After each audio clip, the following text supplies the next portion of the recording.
Hi there, it's G and Yanka with another amazing parenting for you. And today we'd like to talk a little bit about the rights of the child, or the freedom that kids should be encouraged to explore. Yeah, up until this point when we were talking about trust in our relationship to our children, we were mostly talking about how to help our children trust us. But recognizing the rights of our children is more about us trusting our children. Yeah, it's about considering whether or not we give our children options. It's about the children being allowed to choose. It's about the children being trusted with responsibility.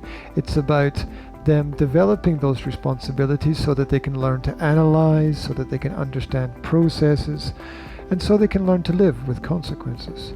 The basic thing that we can do is become aware in our communication with our children. Just think when you're communicating and try to realize if you are infringing on your child's rights or not.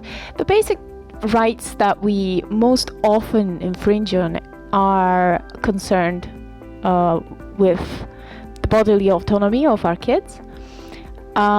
So for example, we force our kids to eat when they're not hungry, or we force them to wear a jacket when they're not cold, or we tell them when to go to sleep. Sometimes we don't let them express themselves and we tell them to be quiet or not to talk back to us when they have something to say.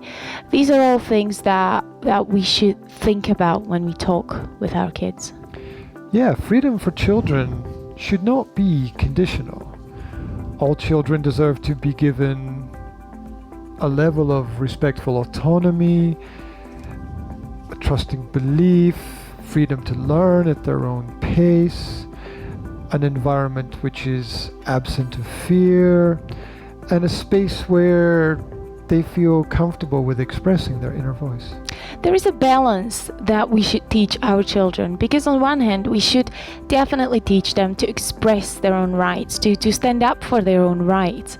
But on the other hand, we have to teach them that in contact with other people and in relationship with other people, the other people have rights too, and we often have to have that in mind also and try to find win-win solutions in situations where these rights stand in opposition. Yes, we at times should think about the gifts that our children bring into our world. The original thoughts, the creative expression, the open mind, the inquisitive nature, the new opportunities, and of course the challenges that the children bring to their parents.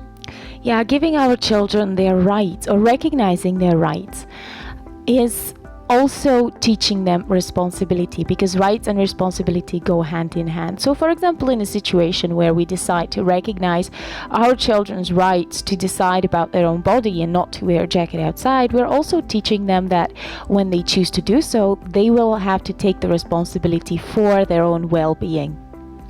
Yeah, it might be that as a parent you need to take a few risks, that you need to experiment and to observe more closely what is happening in the world of your child. What about if you allow them to eat when they are hungry? What about if you let them sleep when they are tired? What about if you give them the chance to choose what to wear? What about if you set aside a specific time each day to sit down and listen to the needs of your child? Or you give them the freedom to be themselves, or even allow them to set the rules. Yeah, we all want what's best for our kids, and we are all concerned about their safety. So, of course, we should always have their safety in mind. We should observe them. We should maybe take the extra jacket outside in case our child changes their opinion and realizes that it really is cold.